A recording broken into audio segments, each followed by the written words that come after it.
Mirepoix is used to make and flavor stock. Mirepoix is rough cut celery, onions, and carrots.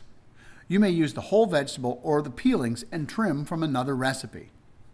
Take your chef knife and rough cut the celery, onions, and carrots. You don't even need to peel the vegetables. Add some fresh garlic for additional flavor. You may also use leeks, which are a type of onion. Make sure to wash the leeks carefully after you slice them because they have a lot of places for dirt to hide. Start the stock by heating butter or vegetable oil in a large stock pot. Add the vegetables, the mirepoix, and cook until it softens a little. For the aromatic herbs and spices, use fresh thyme and oregano.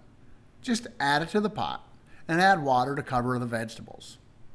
Instead of fresh herbs, you could use dried herbs and make what is called a bouquet garni. To make a bouquet garni, take a coffee filter and add some dried thyme, oregano, and peppercorns. Tie it with a string around the filter to make a pouch. Submerge the pouch in the liquid. Then tie the other end of the string to the handle of the pot. You can remove it later, kind of like a tea bag. If you don't have string, you may substitute a twist tie.